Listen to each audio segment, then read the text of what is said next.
My name is Eleanor, and I am from a small town tucked between rolling hills and quiet rivers, a place where everyone knows everyone's story, yet secrets always seem to find a way to linger just beneath the surface. I have lived here all my life, in the same weathered house my grandmother once called home, a house that creaks and groans as if carrying its own memories, and I often feel the weight of generations pressing gently on my shoulders. From a young age, I was taught to respect the past, to honor the people who came before me, and to keep certain things unspoken, as though silence itself was a way of preserving the dignity and history of those who had walked these lands before me. My life, for the most part, was ordinary, filled with the quiet routines of work, family, and small-town living.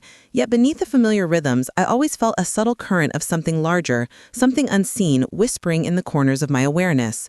The first time I truly sensed that our ancestors were not gone, not entirely, was on a rainy afternoon when I found an old, dust-covered journal in the attic, its pages fragile but full of notes, names, and dates that traced lines between people I thought I knew and the mysterious stories of those who had disappeared from our family history. As I opened it, a chill ran down my spine, and I realized that the stories I had heard in passing, stories of vanished cousins, relatives who left town suddenly, and others who were never mentioned, were not just tales or exaggerations. They were pieces of a hidden puzzle, a family history that had been carefully concealed. I remember feeling a mix of fear and curiosity, a pull that was impossible to resist, like the journal itself was asking me to understand, to see, to bear witness. That was the moment I began to sense that our ancestors were not gone, not entirely, but they hid, quietly observing, subtly influencing and protecting their secrets in ways that were meant to safeguard the living. I started noticing small things that I had never paid attention to before. Footsteps that didn't belong to anyone in the house, faint shadows that seemed to move against the light, whispers just beyond understanding, and the sensation, almost tangible, that I was being watched, not with malice but with a careful, deliberate attention. My friends would have laughed if I told them, dismissing my experiences as imagination, but I knew that something deeper was unfolding, something connected to the lives of those who had lived before me, who had chosen, for reasons I didn't yet understand, to remain hidden rather than vanished completely. It was during these moments that I began to realize how delicate our lives were, intertwined with the past in ways we rarely notice, and how much we take for granted the ordinary rhythm of existence without acknowledging the quiet guardians who shaped it before us. Each day brought more evidence, a family photograph slightly askew that I hadn't touched, a sound of creaking in a hall where no one walked, a familiar scent, like lavender or old wood, that would appear and disappear without explanation. I remember one evening, sitting by the fire with my daughter Lily, I tried to speak of the feelings, the shadows, the subtle presence, but my voice faltered, my words sounded foolish, and I swallowed them back down.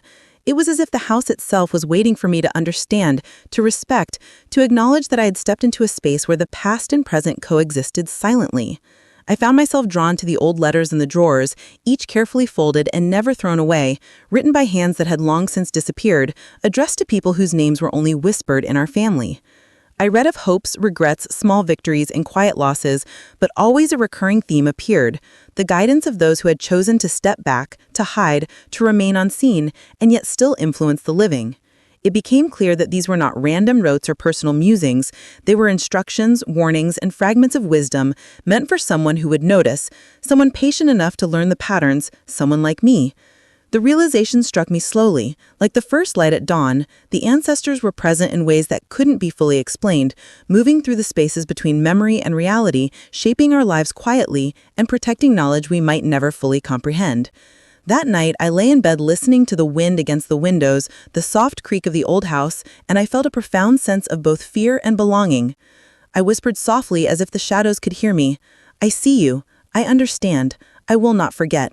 And for the first time I understood that my life, my choices, and my awareness had drawn me into a lineage far older and more complex than I had ever imagined. That night marked the beginning of a journey I couldn't have predicted, a journey into understanding that our ancestors had never truly left us. They had hidden, they had watched, and they had waited for the right moment for someone to notice, someone to acknowledge, and to carry forward the quiet legacy they had preserved through years of silence. And so I began to pay closer attention to the subtle movements in the house, the letters tucked away in drawers, the diaries written in fading ink. the whispers in the hall, and the small signs of presence that reminded me daily that our family story was far richer than the simple, visible history we tell ourselves. I began to speak softly to the air around me, to listen with patience, to document every detail, and to recognize that each shadow, each sound, each unexplained sensation was a thread connecting me to the hidden past, weaving a tapestry of understanding, care, and cautious revelation. My days became filled with quiet observation, careful note-taking, and reflection, as I realized that I was now the steward of a family secret older than I could imagine, a secret that required vigilance, respect, and a calm, patient heart. The more I paid attention, the more I felt the presence of those who had hidden for generations, not out of fear, but out of necessity, and I began to see that their concealment was an act of protection, a deliberate shaping of the world around us, ensuring survival, knowledge, and the preservation of family ties in ways that were invisible but powerful. I knew that life would never be the same, that the ordinary would always carry traces of the extraordinary, and that my own role in this hidden history was only just beginning, a responsibility both humbling and profound, demanding patience, empathy, and awareness in ways I had never before experienced. Every step I took, every room I entered, every sound I heard became part of a larger story. A story that had existed silently for generations, waiting for someone to notice, someone to understand, and someone to carry it forward. And in that quiet, almost sacred awareness, I understood the first, most vital lesson.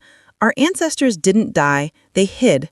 And in their hiding, they taught us the power of presence, patience, and understanding, lessons that I would carry with me, quietly, always, as I began to unravel the hidden threads of my family's past. After that first night, I began noticing patterns I had never seen before, small signs that told me our ancestors were still very much here, quietly watching, subtly guiding, and leaving messages in ways I could only slowly understand. It started with the ordinary things, a chair slightly moved from where I had left it, a book open to a page I hadn't turned to, the faint smell of roses in a room that had no flowers. At first, I questioned my own mind, wondering if I was imagining it, letting grief or loneliness play tricks on me, but over time the evidence became undeniable, consistent, and deliberate. I could feel the presence of someone or something without seeing it, a weight in the air, a gentle pressure on my awareness, as if someone was acknowledging me, testing me, seeing if I was ready to understand. One afternoon, while dusting the living room, I found an envelope tucked behind an old clock, yellowed with age and sealed with faded wax. Inside was a letter written by my great-aunt Marianne, who had disappeared decades earlier under circumstances no one in the family fully explained.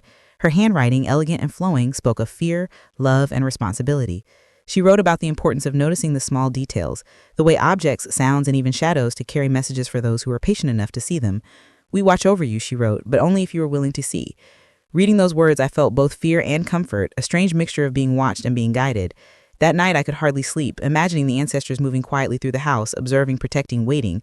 I realized that my family's history was far more intricate than I had ever imagined. Secrets weren't just forgotten, they were intentionally hidden, layered carefully to protect both the living and the knowledge they carried. Each shadow, each creak in the floor, each faint sound became meaningful.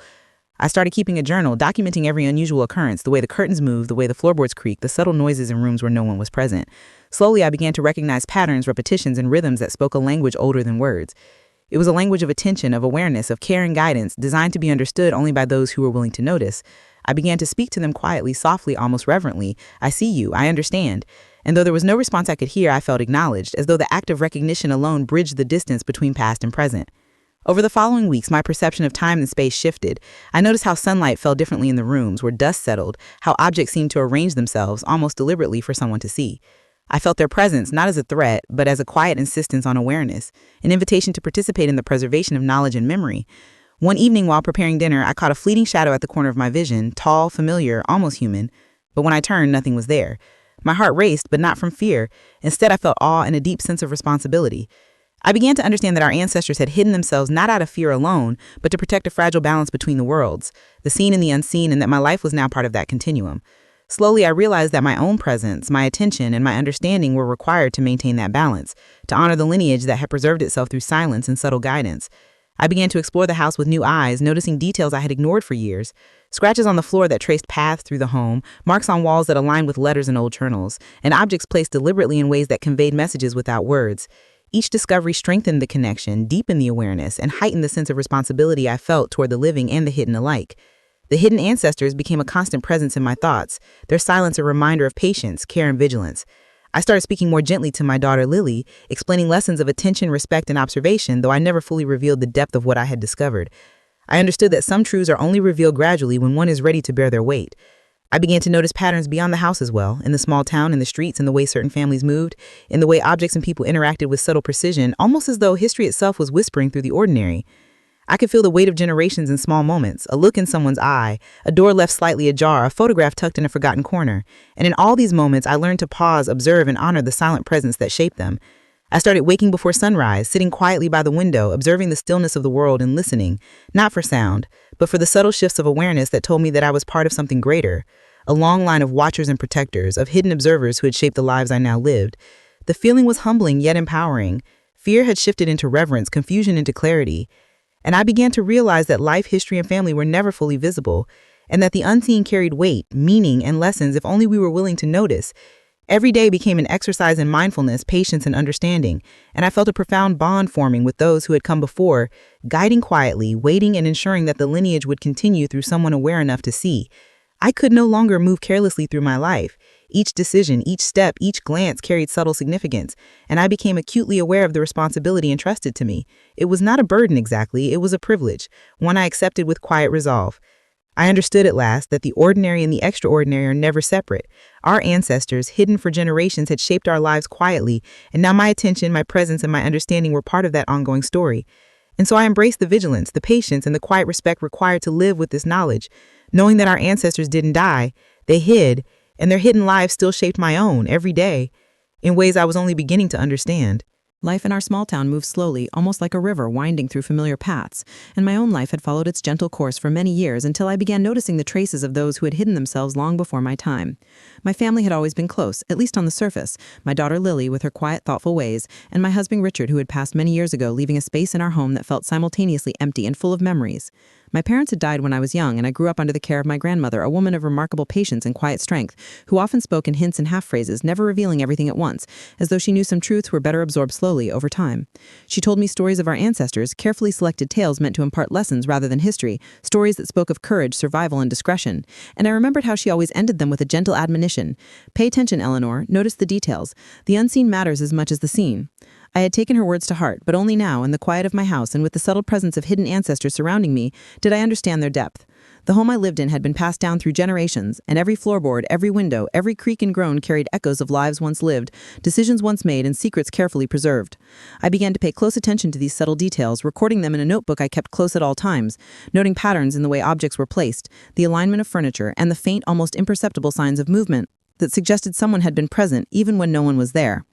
My days became structured around observation. Mornings were spent checking rooms, noticing differences from the previous day, and documenting anything that seemed out of place, no matter how small. Afternoons were dedicated to reviewing old letters, photographs, and journals I had found tucked away in drawers, bookshelves, and hidden compartments, each providing glimpses into the lives of those who had once walked these halls but had chosen to hide their presence rather than reveal it fully. I began to understand that my family's history was layered, with some parts intentionally hidden to protect others, and I felt a growing responsibility to maintain the delicate balance that had been preserved for so long. Lily often asked questions about our ancestors, and I tried to answer them as best I could without frightening her or revealing more than she was ready to know. "Grandma, why do we have so many old letters and things hidden in the house?" she asked one afternoon, her eyes wide with curiosity. I smiled gently, brushing a strand of hair from her face. "Because, Sugarheart, some stories are meant to be discovered slowly so we can understand them when the time is right." Her innocent acceptance of this explanation reminded me of the trust that existed between generations, the unspoken agreement to honor the past while living in the present. As I continued to explore the house, I discovered subtle marks that hinted at the careful movements of those who had lived before us, scratches on the floor that traced paths through hallways, slight indentations in the furniture that suggested long-forgotten uses, and faint discolorations on walls that hinted at previous arrangements or hidden objects. I realized that every corner, every crevice, every hidden nook carried purpose and intention, and I began to see our home not merely as a dwelling, but as a living archive of experiences, decisions, and careful concealments that connected the living with the hidden. I started to notice the patterns of light and shadow at different times of day, the way sunlight would fall on objects left untouched for years, illuminating specific features that seemed meant to draw attention, to communicate, or to guide an observer like me. The more I observed, the more I realized that our ancestors had carefully orchestrated these subtle signs, creating a language of presence that could only be understood by someone patient, attentive, and willing to notice without disturbing. Outside the house, our small town was full of people who lived ordinary lives, unaware of the invisible threads connecting them to the past. Shops, streets, and familiar faces carried echoes of generations, and while most went about their daily routines without noticing, I began to see hints of influence in the decisions people made, in the paths they took, and in the subtle ways they interacted, as if the unseen history of our family shaped the world in both direct and imperceptible. I also became acutely aware of my own patterns, my habits, and my movements, realizing that they too were influenced by generations I could no longer see, guiding me in ways I had never considered. Even simple actions, preparing a meal, arranging furniture, choosing what to wear, took on a new significance as I understood that the past was not gone, but layered beneath every choice, every movement, every breath. My journal became both a record and a companion, a way to make sense of the subtle cues, the faint sounds, and the lingering presence that I could sense but could not always explain. I wrote in detail about every discovery, every pattern, every object that seemed to communicate a silent message. Over time, I began to notice subtle reactions when I engaged thoughtfully. A chair slightly shifted when I entered a room, a book I hadn't touched was open to a page I hadn't read, and sometimes I could feel a gentle warmth or pressure as if acknowledging that I was observing with respect. These experiences transformed the way I viewed family, memory, and responsibility. I understood that my role was not merely to live in the present, but to maintain the connection, to honor the hidden lives that shaped ours, and to preserve a delicate balance between the seen and the unseen. I began to teach myself to recognize signals, patterns, and rhythms, to move carefully, to observe without disturbing, and to accept that some truths could only be approached with patience and humility. Even ordinary routines became exercises in mindfulness, walking through the rooms with awareness, noticing how objects shifted with the light, listening to subtle sounds, and feeling for signs of presence or guidance.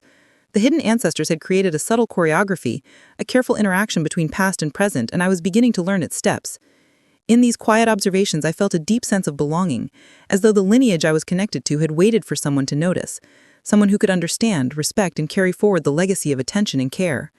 It became clear that the hidden ancestors had not only preserved themselves, but had also shaped the living, guiding our choices, protecting the family, and leaving lessons that required patience and thought to uncover. I realized that every person, every object, every subtle movement carried potential meaning, and that understanding this required both attentiveness and respect, qualities my grandmother had encouraged me to cultivate from the earliest days of my life. And so my days became a careful balance of observation, reflection, and subtle action, a rhythm of life that bridged generations, connected past and present, and prepared me for the deeper lessons that awaited, lessons that would challenge my understanding, patience, and courage in ways I could not yet imagine. As the days turned into weeks, I found that living with this awareness changed everything, not just in the house, but in myself. I noticed how my thoughts slowed, how I began to pause before speaking, how I observed people more carefully, trying to see the patterns that might connect us to the unseen history surrounding us.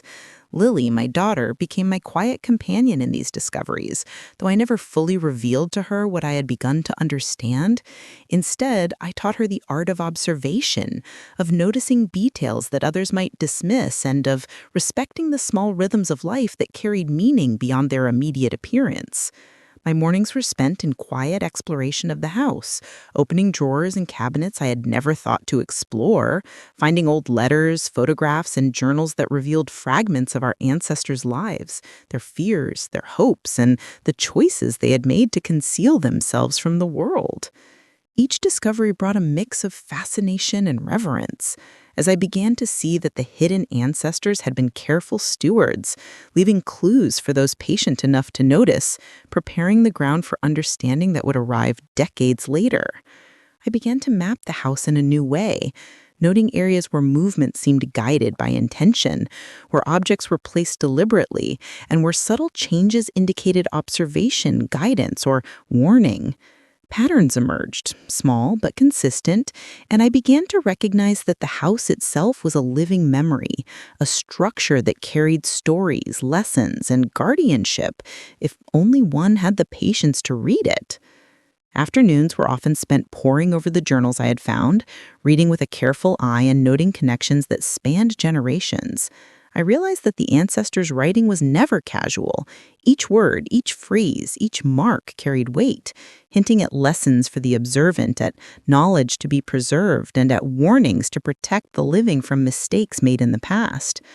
One afternoon, I discovered a small compartment in the attic floor hidden beneath a loose board, containing letters addressed to people long gone, written in hands I could only identify through careful comparison with other documents.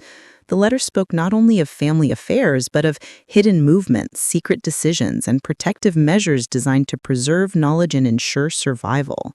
I felt a profound connection to the people who had written them, to the careful thought and foresight they had poured into every detail.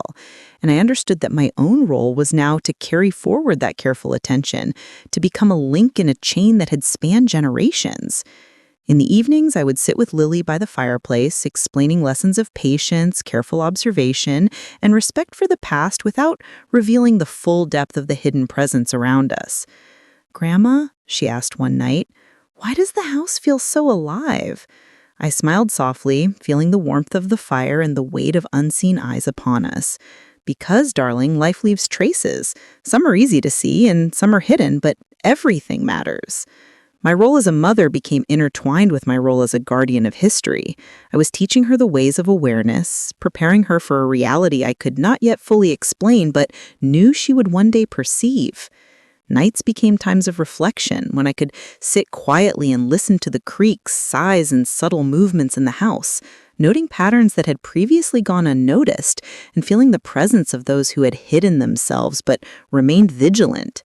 I began to sense intention in these subtle signs, a shadow that moved in a certain way, a door left slightly ajar, a book that shifted overnight. I began recording everything meticulously, sketching diagrams, writing detailed notes, and developing an understanding of the language of presence that had been carefully preserved across generations. Even simple actions like arranging a chair or moving a vase became opportunities to honor the unspoken guidance of the hidden ancestors. I understood that my awareness, my respect, and my careful attention were part of a delicate balance, a continuum of life that connected me to the past in ways both profound and humbling. Slowly, I began to notice how the past shaped our present in subtle ways, how the arrangement of rooms facilitated certain movements, how objects conveyed warnings or reassurance, and how the smallest changes could carry meaning for those willing to notice. These realizations expanded beyond the house into the rhythm of the town, the behavior of neighbors, and the interactions of families who were themselves shaped by hidden histories. I began to understand that awareness of the unseen was not just a private pursuit, but a responsibility, a calling to recognize, respect, and preserve the fragile balance between the living and those who had hidden themselves to protect us.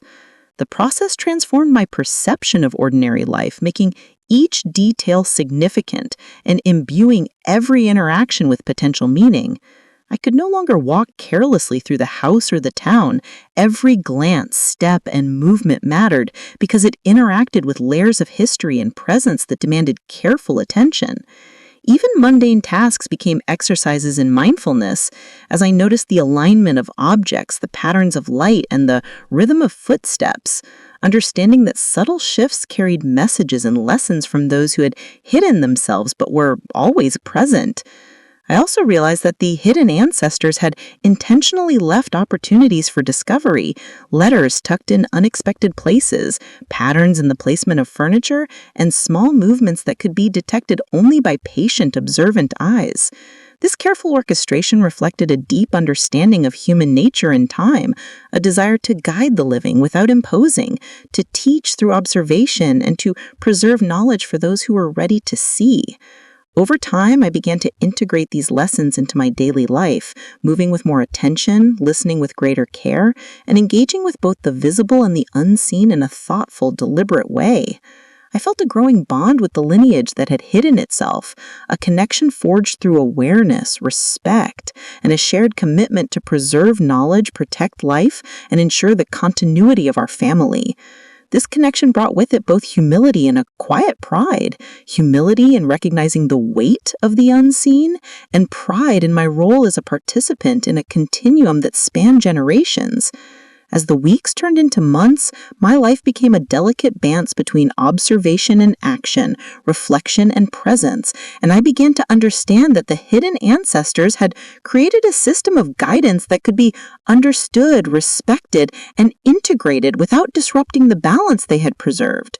And in that understanding, I found a sense of peace, a quiet confidence that the lineage, though hidden, was not lost, and that my role in observing, documenting, and honoring their presence was both a privilege and a responsibility, one that would shape the years to come and prepare me for the challenges and revelations that were still waiting in the days ahead.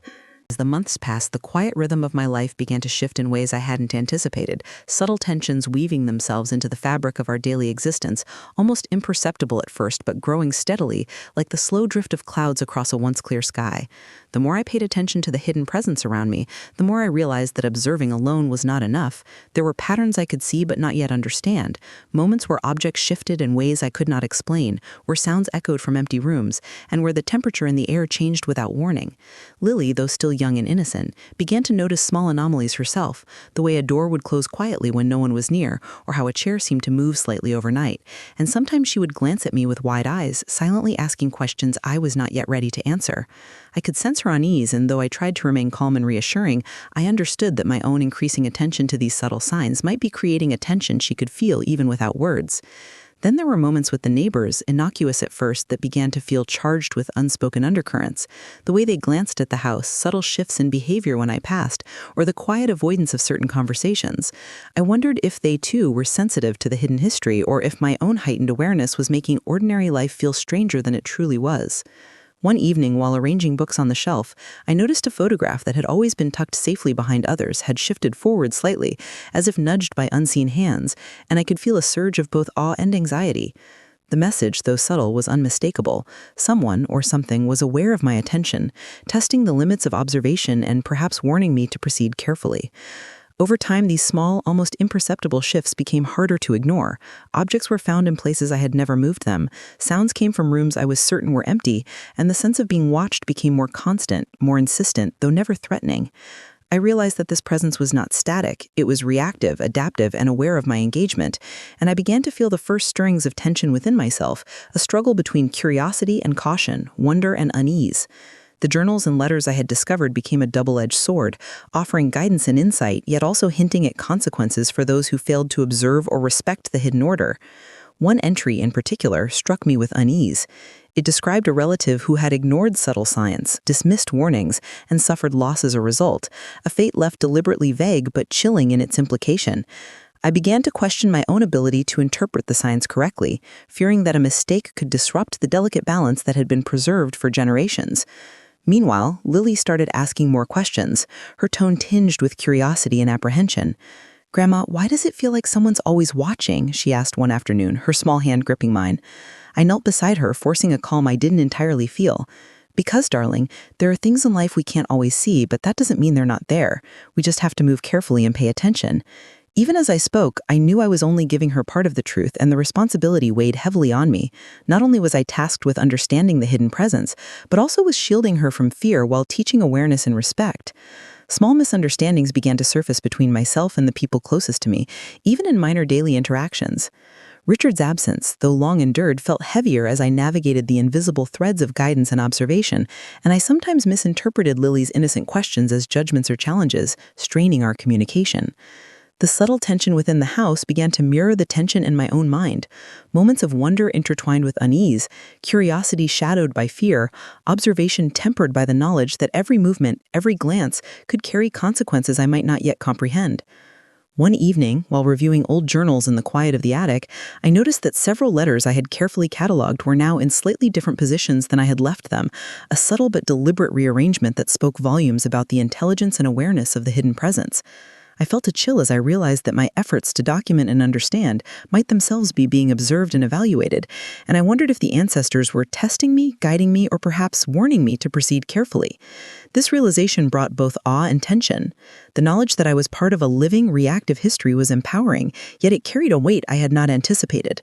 A sense that I could not simply observe passively, but had to engage thoughtfully, carefully, and without error. I began to notice subtle changes in the environment beyond the house as well, a neighbor's brief glance that lingered too long, the way certain objects seemed arranged in patterns too deliberate to be accidental, and small coincidences that hinted at unseen forces influencing the world around me. I understood that the balance I had observed within the home extended outward, connecting with life in ways I could barely perceive yet needed to respect. The more aware I became, the more I sensed a delicate tension building, a push and pull between the past and present, the seen and unseen, the known and the hidden. I realized that my increased awareness was not merely an act of curiosity, but a form of participation, and that I had a responsibility to act with care, to maintain balance, and to respect the subtle instructions embedded in our family history. In this heightened state of attention, I began to experience moments of doubt and fear. What if I misread the signs? What if my actions disturbed the careful equilibrium preserved over generations? I became acutely aware of the consequences of error, of the fragile web of observation and concealment that had been meticulously maintained, and I felt the first real weight of responsibility pressing upon me. At times the tension manifested as restlessness, a subtle unease that I could not shake, and I began to recognize that this was not just about observation, but about understanding the rules, limits, and expectations of the hidden presence. Every step, every glance, every decision carried the potential to either honor or disrupt the lineage that had been preserved for decades. The presence of the hidden ancestors, once a source of wonder and curiosity, had begun to evoke caution, reflection, and even anxiety. I could feel that my journey was no longer about discovery alone, but about navigating a landscape of subtle rules, unseen guardianship, and silent expectation, all while continuing to live, care for Lily, and maintain the rhythms of ordinary life. And in this tension, I realized that the hidden ancestors had never intended for their guidance to be easy, for understanding required patience, attentiveness, and respect, and that my own capacity to navigate these challenges would be tested in ways that were quietly, profoundly transformative. As time passed, the tension I felt in the house began to extend into every corner of my life, blurring the lines between the ordinary and the extraordinary, and slowly, I began to realize that the hidden presence around me was not static. It was aware, responsive, and, at times, even challenging me to prove my attentiveness. There were moments when I would be arranging a shelf or cleaning a room, and I could feel the weight of observation, almost as if eyes unseen were judging my every movement, testing whether I truly understood the delicate balance of presence and care that had been maintained for generations. Sometimes, Lily would ask questions I couldn't fully answer, her small voice carrying both curiosity and unease. "Grandma, why does it feel like someone is following me?" I would kneel beside her, forcing calm and reassurance into my voice, though inside my heart raced with the weight of responsibility. "There's nothing to be afraid of, darling," I would say softly. "Sometimes people watch quietly to protect, not to harm. We just have to notice carefully and respect what we can't always see." Even as I spoke, I knew that the world was shifting subtly around us, that small anomalies were becoming more frequent, more deliberate, and more impossible to ignore. Doors I had left closed would be found slightly ajar. Objects I had set carefully in one place would be shifted, and whispers, almost imperceptible, would reach me in empty rooms. I began to wonder if the hidden ancestors were testing me, measuring my patience, my respect, and my understanding. The ordinary rhythms of life, preparing meals, cleaning, tending to Lily, visiting the town, were no longer simple routines. They became exercises in awareness, requiring careful attention to how each action might be interpreted by the unseen presence that surrounded us. I noticed subtle patterns in the movements of neighbors and townspeople, glances that lingered too long, sudden silences when I approached, or objects placed in ways that suggested intentional guidance or warning. Even the natural world seemed to communicate, as though patterns in the light, shadows, and wind carried meaning beyond coincidence. The more aware I became, the more I realized that the balance the hidden ancestors had maintained required vigilance, thoughtfulness, and respect, and that my failure to notice or honor it could have consequences I could not yet foresee. This awareness began to create a strain on my relationships with others, even within my small family circle. Lily, sensing the tension in my voice and the seriousness of my observations, would sometimes withdraw, her young mind grappling with a reality she could not yet fully comprehend. I found myself speaking less, listening more, and sometimes doubting my own perceptions, questioning whether I was seeing the truth or projecting my fears onto the world. One evening, while reviewing the journals in the attic, I discovered a series of letters that described relatives who had failed to understand the hidden signs, resulting in misfortune, loss, or estrangement. Though the details were deliberately vague, the implications were chilling. I realized that my growing unease was not just internal, it was a reflection of the stakes embedded in the presence around me. I became hyper-aware of every sound, every movement, every object, understanding that nothing was trivial. that every detail carried meaning, and that my interpretations had to be both careful and accurate. The house, once a sanctuary of memory and comfort, now felt like a labyrinth of vigilance, requiring constant attention, patience, and discernment. Even small mistakes felt amplified. Misplacing a book, failing to notice a subtle shift in a photograph, or ignoring the weight of a creaking floorboard filled me with anxiety, as though the hidden ancestors were silently reminding me of the responsibility I bore. There were days when I felt exhausted, burdened by the awareness that every action, however minor, mattered, and that my understanding of the unseen history would determine the stability and continuity of the household.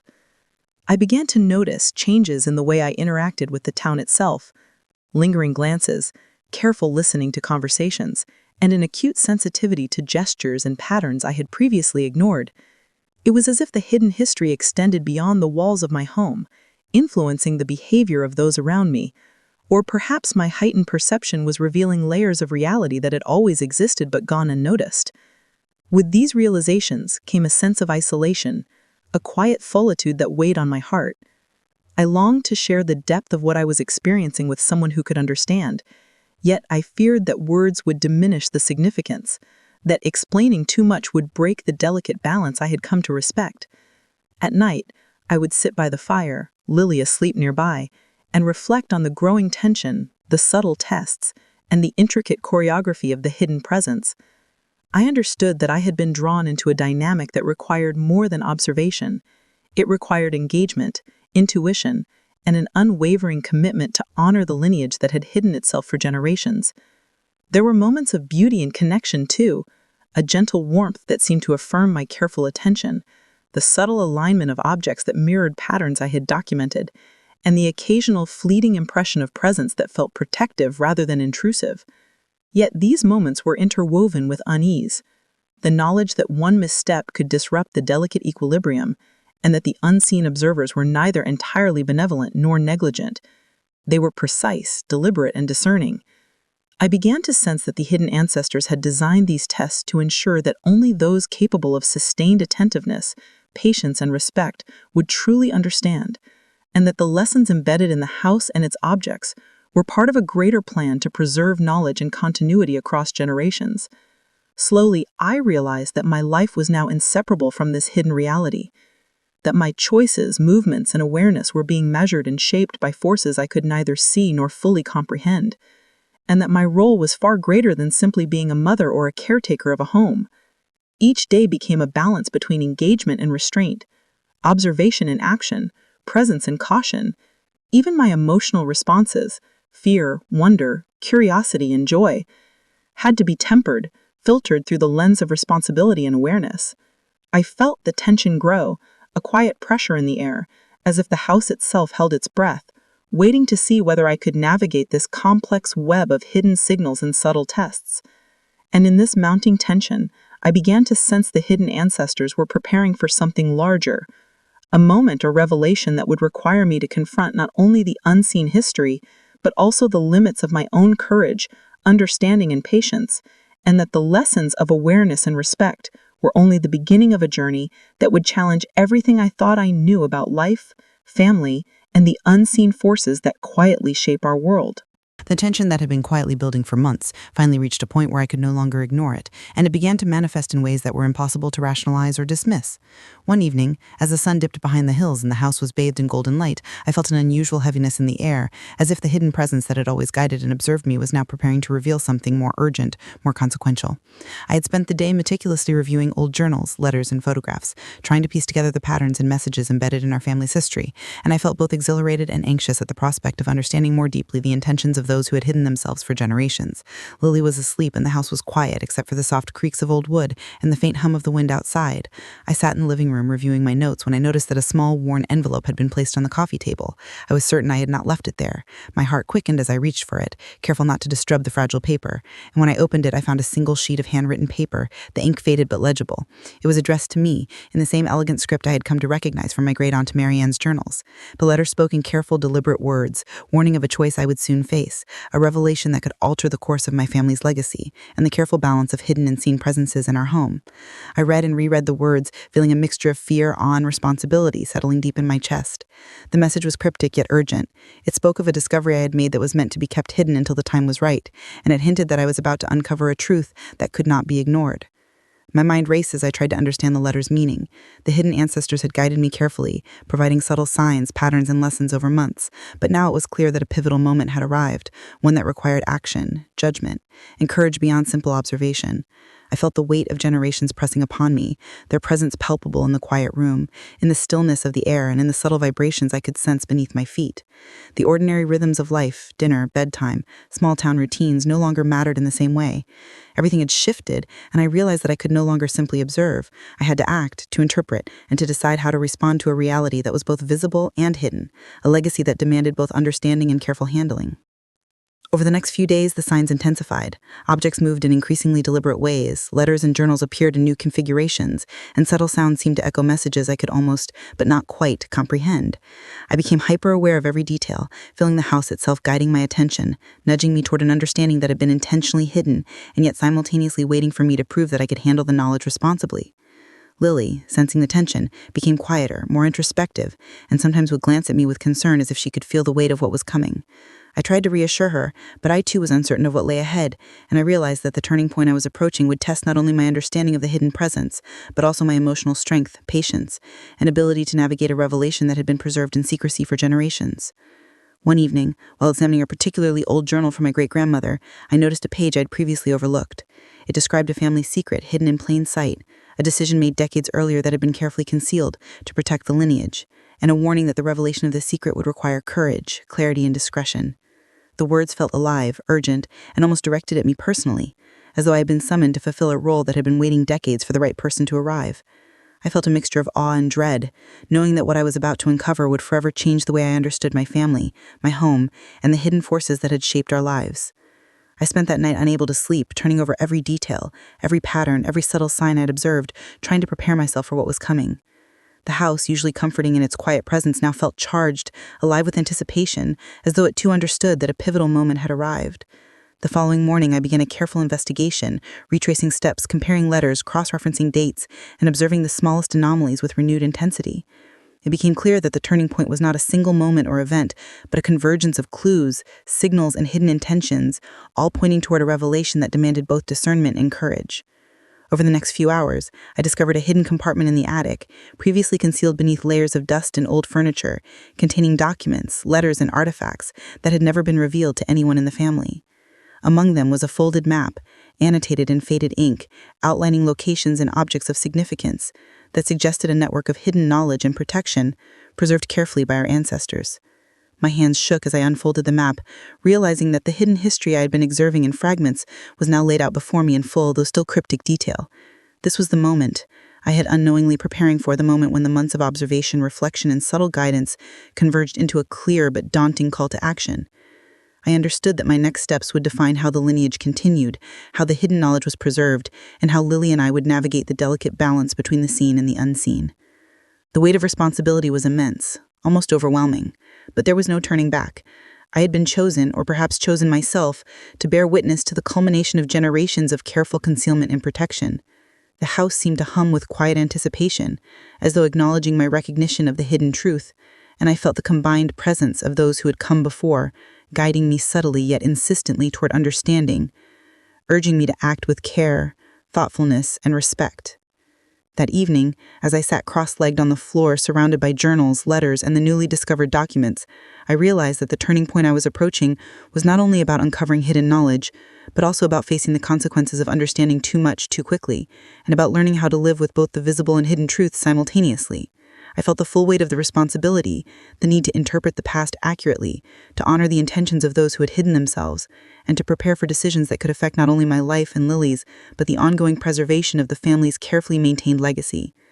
And in that charged, almost sacred moment, I understood that the turning point was not a sudden event, but a process, a journey into the heart of hidden truths, a test of patience, perception, and courage, and a call to embrace the weighty, delicate responsibility of connecting past and present in ways that required both reverence and clarity.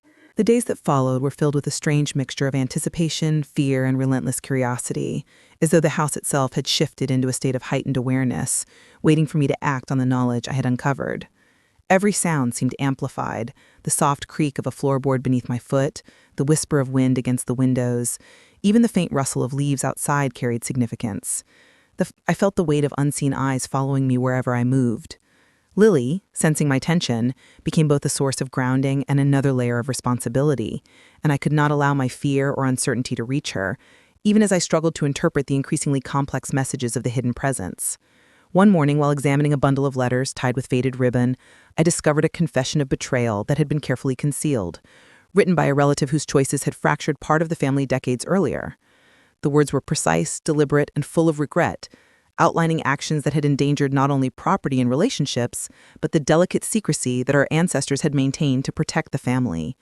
My chest tightened as I realized that the turning point was no longer simply about discovery, it was about confronting the truth of human decisions, mistakes, and hidden actions that had ripple effects even in the present.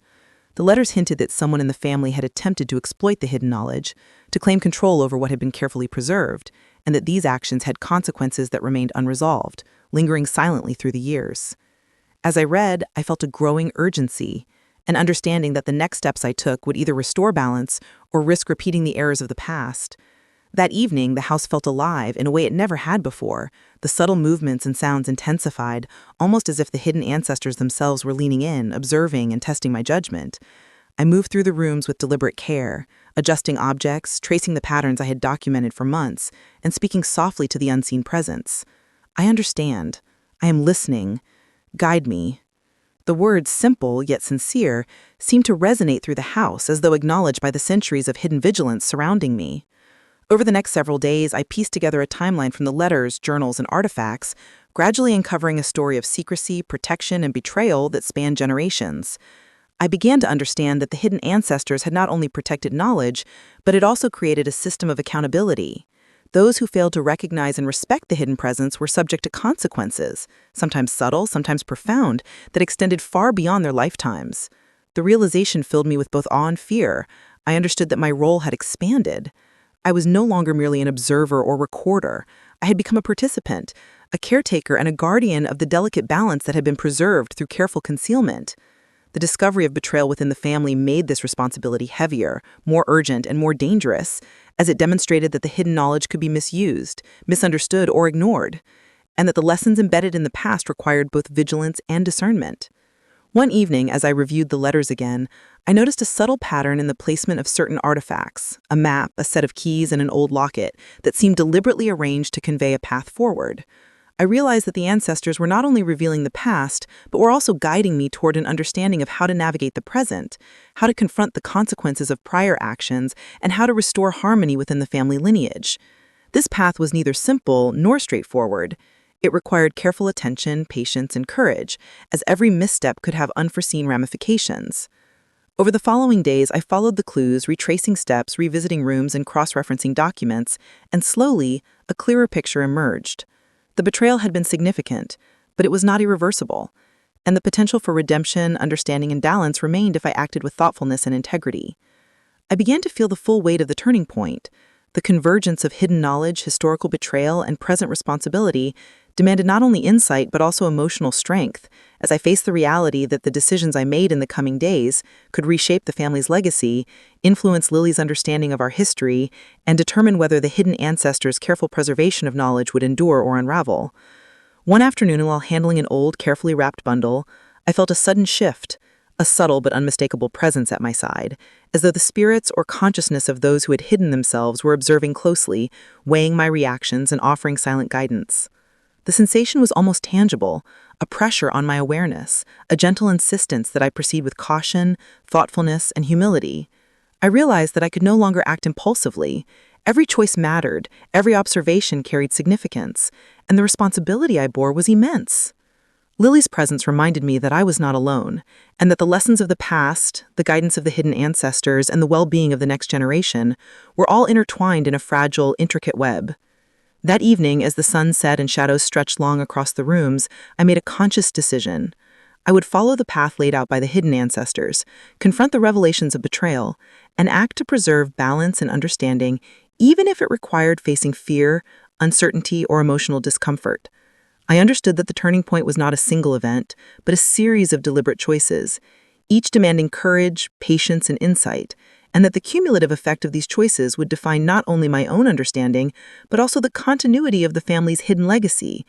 In the quiet of the night, I documented everything I had discovered, planning carefully how to address the betrayal, restore harmony, and honor the intentions of those who had hidden themselves for decades. I spoke softly to Lily, who had wakened and watched me work. "We have to be careful, my love. Some truths are heavy, but they can guide us if we respect them." Her small hand in mine reminded me that the choices I made were not only about history, but about life, about the present, and about the future. And so with both fear and determination, reverence and resolve, I stepped fully into the turning point, aware that the journey ahead would demand everything I had learned from observation, patience, and the careful attention that had been instilled in me over months of quiet discovery. The house, alive with the subtle energy of those who had come before, seemed to hum an acknowledgement, signaling that the moment had arrived, that the hidden ancestors were no longer merely observing, but actively guiding, and that the unfolding revelation was now mine to navigate, with all the responsibility, insight, and courage it required. In that moment, I felt the weight of generations pressing upon me, the urgency of understanding both the hidden and the revealed, and the realization that my actions, thoughts, and awareness would shape not only the present, but the enduring legacy of those who had concealed themselves so carefully, waiting for the right person to notice, understand, and carry forward their guidance. The revelations I had uncovered in the turning point demanded that I move carefully, deliberately, and with a deep sense of responsibility, for the hidden knowledge I now held was fragile, and the consequences of missteps were real, even if unseen. Each morning, I rose with a renewed sense of purpose, reviewing the journals, letters, maps, and artifacts I had found, cross-referencing details, and considering how to act in ways that honored the intentions of those who had hidden themselves, while also preserving stability in the present. Lily became my quiet companion in this process, though I continued to shield her from the full weight of the knowledge, instead teaching her lessons about careful observation, empathy, and respect, knowing that she would one day be part of this legacy as well. I began to take practical steps to restore balance, repositioning objects according to patterns I had documented, reinforcing protective measures outlined in old letters, and quietly correcting inconsistencies that I had observed over months, small acts that required patience and meticulous attention. The hidden ancestors' guidance was evident in every detail, subtle movements of objects, carefully placed notes, and patterns that seemed almost imperceptible to a casual observer, yet now formed a coherent system when read with the understanding I had cultivated. I realized that the betrayal I had uncovered in the letters, though painful in its implications, also offered a chance for reconciliation, understanding, and closure if I approached it with patience and wisdom. With careful thought, I drafted letters and plans to address the lingering consequences, reaching out to family members with tact, honesty, and quiet empathy, never revealing more than necessary but offering enough guidance to restore harmony and awareness. The process was painstaking. Some revelations were met with resistance or disbelief, and I had to navigate emotional turbulence delicately, listening carefully, responding thoughtfully, and allowing space for understanding to emerge naturally. I found that the hidden ancestors' guidance extended beyond simple instructions. It taught me the importance of timing, patience, and emotional clarity, reminding me that knowledge alone was not enough, how one acted upon it defined its impact. In moments of quiet reflection, I could feel their presence subtly affirming the steps I took, the care I exercised, and the respect I showed for both the living and the hidden lineage that had guided me. I also began to notice subtle improvements in the household's atmosphere. Tensions eased, Lily became more at ease, and the house itself seemed lighter, as though acknowledging that balance was being restored.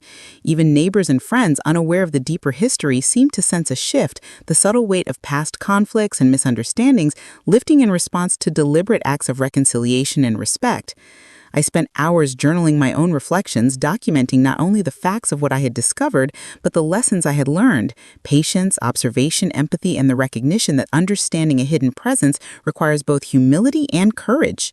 Slowly, I felt a sense of quiet triumph, not of conquest or control, but of alignment. My actions, thoughts, and awareness were harmonizing with the careful guidance left behind, creating a continuity that honored the lineage while supporting the present.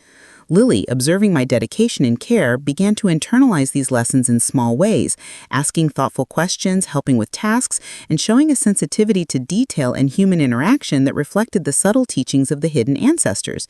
One evening, as we sat together by the fire, I realized that the process of resolution was not a single act, but a series of small, deliberate decisions that cumulatively restored balance, respect, and understanding.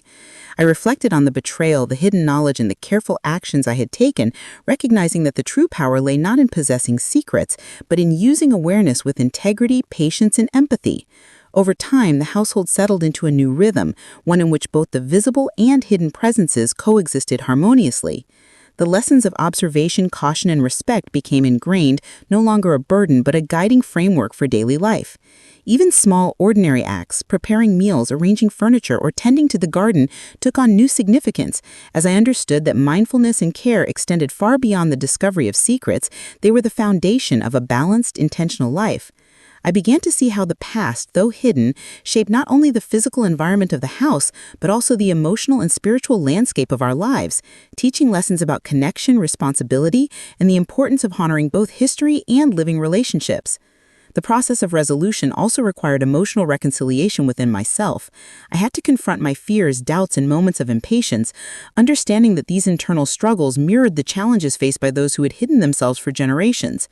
Each act of self-reflection, careful planning, and thoughtful engagement strengthened my ability to navigate the complexities of the hidden legacy, allowing me to act with clarity, compassion, and measured judgment. Slowly, the tension that had permeated our lives began to ease, replaced by a quiet confidence in my ability to maintain harmony, honor the past, and guide Lily in understanding her own role within this lineage. I felt a profound sense of connection with the ancestors, a recognition that their guidance had not been punitive but protective, designed to cultivate awareness, responsibility, and discernment across generations. In practical terms, the household became more orderly yet alive with subtle reminders of the past. Carefully arranged objects preserved artifacts and deliberate patterns that reflected both history and intention. The process of resolution was ongoing, requiring continual attention, but it was accompanied by a growing sense of fulfillment and purpose, a deep understanding that my actions had real impact, and that awareness coupled with integrity could restore balance even after decades of secrecy and hidden mistakes.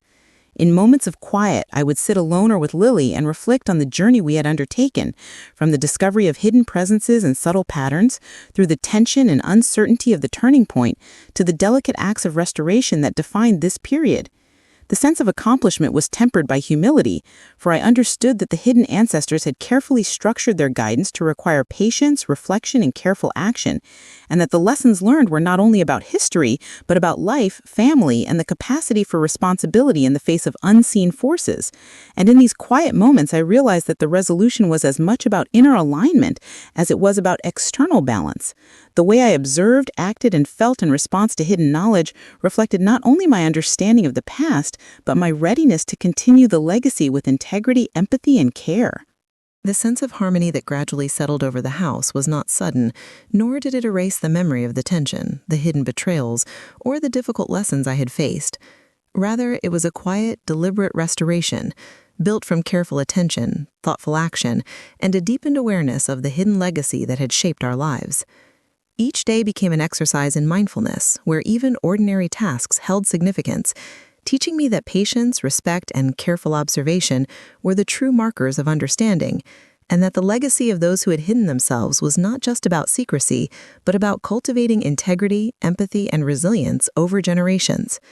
Lily, growing more attuned to the subtleties of our surroundings, began to notice the small signs of presence herself, and I guided her gently, helping her understand that awareness was a gift, that patience and attentiveness could reveal truths invisible to the casual eye, and that empathy allowed one to navigate not only human relationships, but the unseen influences that quietly shaped our lives.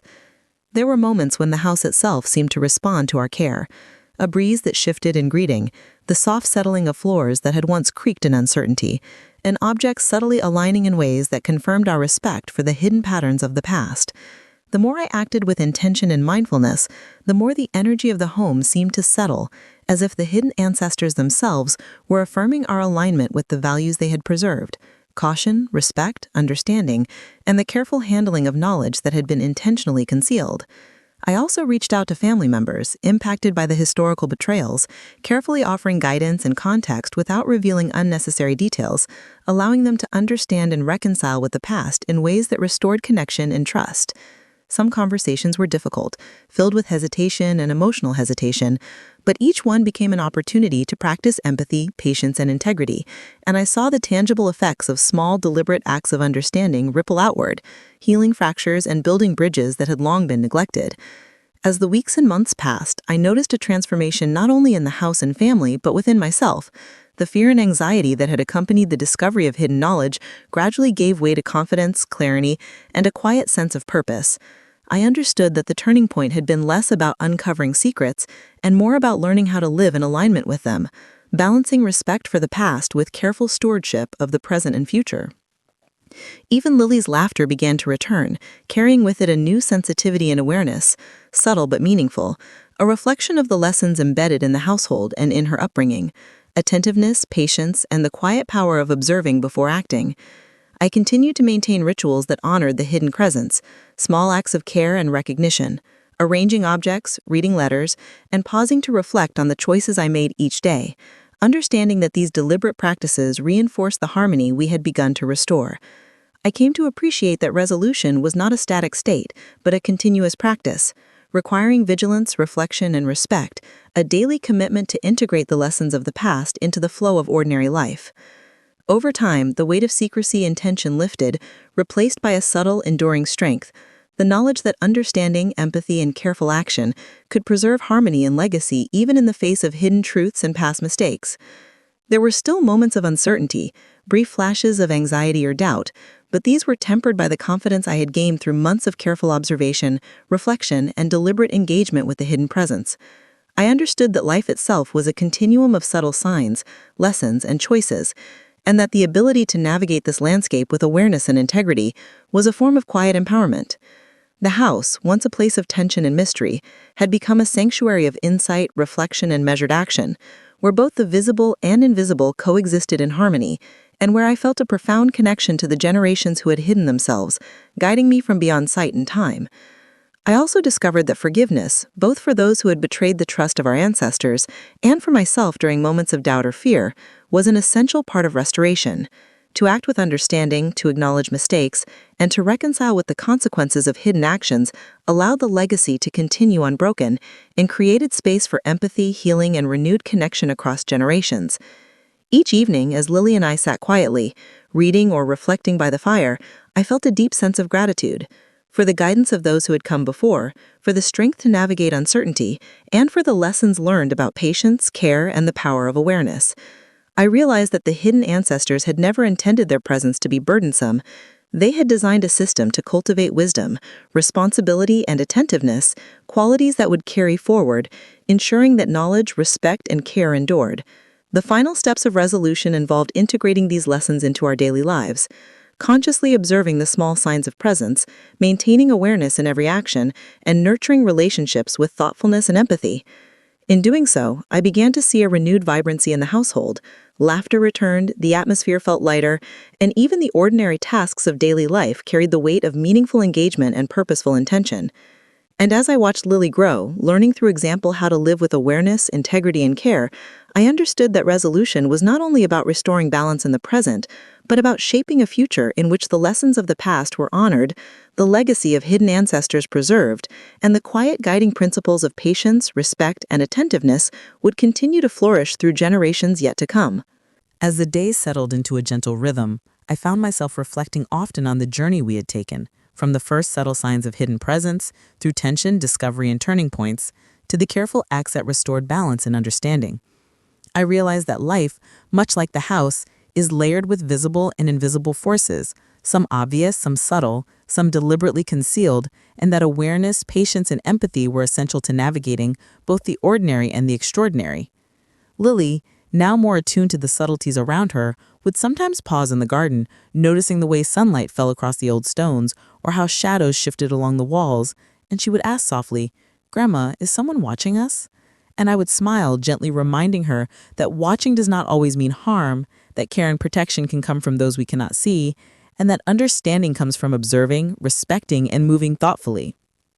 I began to understand that the lessons of the hidden ancestors were not only about preservation of legacy or secret knowledge, but also about cultivating mindfulness, emotional intelligence, and the capacity to respond thoughtfully in all aspects of life.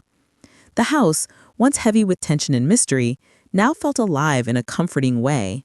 Objects, letters, and subtle arrangements reminded me that history is both guide and guardian, that the past speaks through small signs and deliberate patterns, and that those who came before were never truly gone.